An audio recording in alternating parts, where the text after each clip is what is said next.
في القلب مشاعر. Kata Nabi SAW, seorang mukmin itu seperti lebah.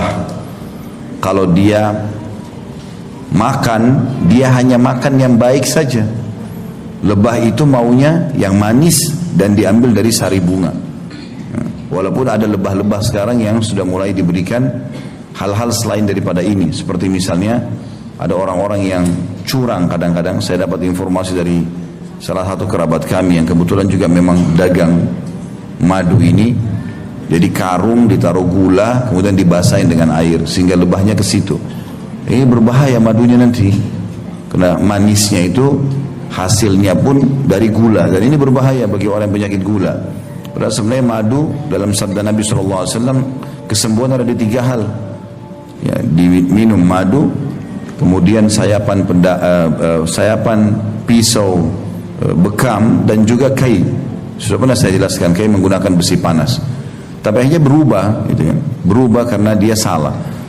Dia memberikan makanan lebahnya bukan seperti yang alami. Padahal umumnya lebah, kalau yang normal di hutan, di burung pasir, itu semuanya dia kalau makan hanya yang bagus saja.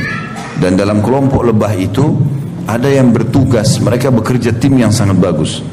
Ada yang bertugas khusus dia untuk mencari di mana sari-sari bunga yang ada. Dan kalau dia sudah dapat, dia akan pulang ke teman-temannya. Dia tidak ambil dulu, dia pulang ke teman-temannya. Lalu dia memberikan isyarat kalau di sini arahnya, di sini arahnya. Barulah semua lebah-lebah pada datang ke sana, baru mereka rame-rame memakan. Dan tidak ada lebah satu sama yang lain yang mengambil jatah yang lainnya.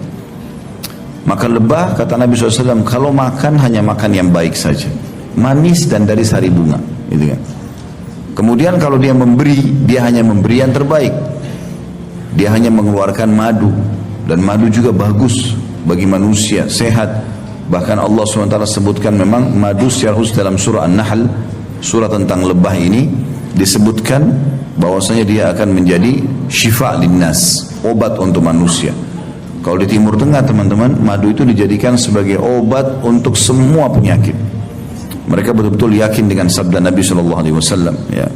Jadi bukan hanya sekedar untuk stamina, tapi sakit apapun.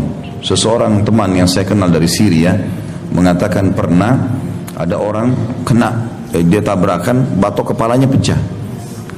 Dan datang ke dokter, dokter mengatakan sudah tidak bisa buat apa-apa.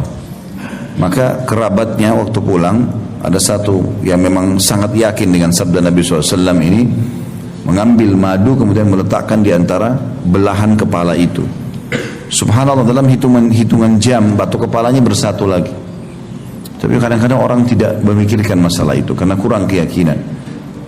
Nabi SAW kembali ke bahasan kita tadi mengatakan orang mukmin seperti lebah. Dia kalau makan yang bagus saja, dia kalau memberi juga yang bagus, dan dia kalau hinggap di sebuah tempat tidak merusaknya.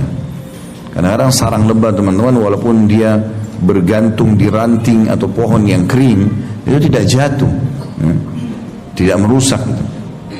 Walaupun dia bergantung ya di atas tebing, tidak jatuh. Padahal sebenarnya bisa jatuh karena beratnya, banyak madunya, gitu kan. Tapi subhanallah, kuasa Allah, Allah kasih begitu. Jadi tidak mengganggu yang lainnya. Dan penutupan kata Nabi SAW, kalau dia diganggu, sengatannya mematikan. Itu ciri seorang muslim. Selalu memberi yang terbaik, ya. Selalu juga kalau punya pendapatan hanya yang terbaik, tidak mengganggu orang lain. Dan kalau dia hinggap atau datang di sebuah tempat, tinggal di sebuah komplek perumahan, di RT, di RW manapun, di negeri manapun, dia selalu bermanfaat bagi orang lain. Tidak pernah tidak.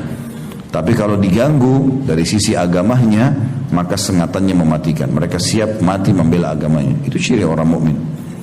Oleh karena itu teman-teman, tidak boleh sama sekali kita masukkan di kamus hidup kita mengganggu orang lain. Hasad dengan orang lain, iri, tidak boleh. Apa yang Allah berikan kepada kita, kita syukuri dan kita nikmati itu. في القلب مشاعر أخفيها قد أشرقت الشمس عليها عن خطط لم أعبأ فيها ستكون بأيام الله